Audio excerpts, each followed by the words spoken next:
Bullseye. Está aqui hoje no Instituto Missionário São José, na rua Arthur Jorge. Oi, meu nome é Karine.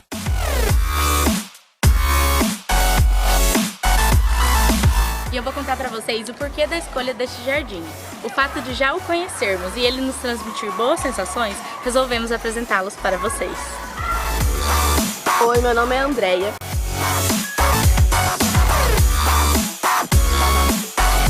O primeiro impacto que você tem ao chegar no jardim é que ele se caracteriza por ser um jardim romântico. Um lugar mágico, com uma atmosfera quase surreal, com flores, cores suaves e um toque delicado. Um lugar para você se perder completamente e não querer mais se encontrar. A leveza do amor, ela reina nesse jardim e nos traz uma nostalgia bem gostosa com uma cara bem pitoresca.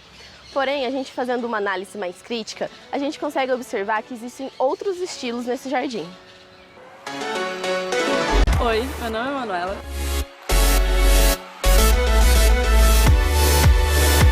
E eu tô aqui para falar um pouco sobre os estilos encontrados no nosso jardim. Um dos estilos que nós podemos observar características é o jardim tropical. O jardim tropical ficou muito conhecido no Brasil através dos trabalhos de paisagismo de Burle Marx, que até hoje serve como referência e inspiração para novos jardins. Seus jardins passaram a valorizar nossas plantas e folhagens, usando plantas de grande estrutura, com grandes folhagens e texturas, revalorizaram nossas matas, que são utilizadas de inspiração até hoje para os jardins tropicais da nossa região. De forma geral, as principais características do jardim tropical são as folhagens ornamentais, os seus tons verdes marcantes e a sua grande característica natural. O jardim tropical é exótico, colorido e vivo, com grandes nuances de tons verdes e utilizando da floração em tons laranjas, vermelhos e amarelo. No jardim tropical não há a existência da topiaria e raramente há os ângulos retos usados nos jardins europeus. As árvores crescem livremente para dar a impressão que o jardim surgiu ali, cresceu naturalmente e valorizando totalmente a natureza existente no nosso país. A maioria das espécies utilizadas nos jardins tropicais são as palmeiras, bananeiras, samambaias, dracenas, helicônias, entre outras. Os jardins tropicais podem ser realizados tanto em áreas grandes como em áreas pequenas, como a gente pode observar aqui. É uma pequena área com duas belas palmeiras, com tons verdes e também tons amarelos, que trazem um pouco dessa essência tropical do jardim. Como já foi dito, o estilo que mais se encaixa no jardim que escolhemos é o romântico, pela presença de poços, esculturas, bancos e flores, que são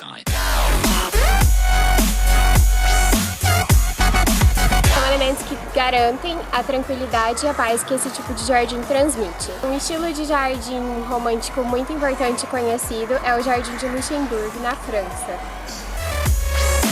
Outro estilo encontrado no nosso jardim é o estilo clássico, um estilo facilmente de ser reconhecido por sua forma rígida e formal, e ser caracterizado por ter um traçado geométrico. O complemento deste jardim são as estátuas e o uso da topiaria em suas plantas. Um exemplo deste estilo é o Jardim do Palácio de Versalhes. Para identificar os eixos deste jardim, chegamos à conclusão que ele é simétrico por ter os dois lados deste caminho similares, e assimétrico pelos dois lados chamarem a atenção, mas não repetir os seus elementos. O eixo maximalista é uma estética onde tudo é junto e misturado. A ideia é mais é mais. Tem também o uso da tendência de espécies nativas, como árvores frutíferas. Como vocês estão observando, as pessoas se interagem no local e isso é muito importante nesse eixo. O eixo espontâneo aparece muito bem nessa paisagem, onde plantas não são podadas, mas mesmo assim são bem bonitas. Tem também o eixo formal e orgânico, onde os caminhos são simétricos, e também o orgânico, que é o que acontece aqui, onde tem formas arredondadas, totalmente orgânicas.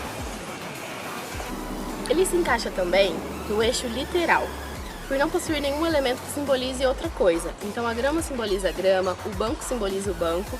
A gente não vê, por exemplo, a areia querendo simbolizar uma água. Então todos os elementos presentes no jardim têm o seu real significado.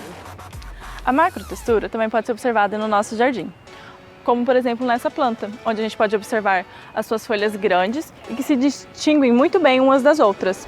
Outro exemplo da macrotextura é essa planta aqui também, onde suas folhas são bem grandes, largas, e fica bem fácil distingui-las umas das outras e não confundir num emaranhado de cores.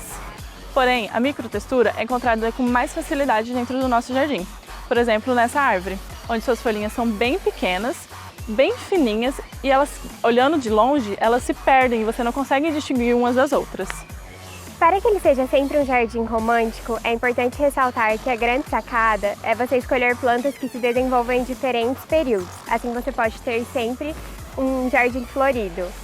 Com isso a gente já consegue identificar um dos 7 eixos do jardim, que é a sazonalidade, ou seja, plantas que se desenvolvem em períodos diferentes.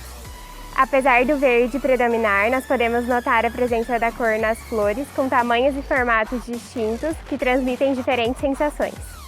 Antigamente, a escola que funciona aqui neste local também utilizava desse espaço para fazer as comemorações, mas hoje em dia não se usa mais.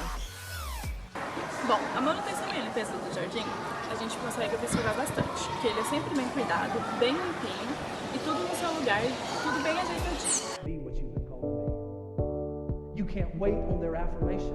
You can't wait on their approval. You can't wait on their support. Sometimes you just got to run and look behind you and say, everybody who wants to run, run, but I can't stop running because you're not running with me. Listen to me, hear me. You can't stop chasing your dream just because somebody in your life won't chase it with you. You can't stop believing in yourself just because somebody in your life won't believe in you. You can't stop chasing the dreams of your life just because when you know when you do it, you're going to have to do it all by yourself.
Bom, esse aqui é o Jardim do Instituto São José.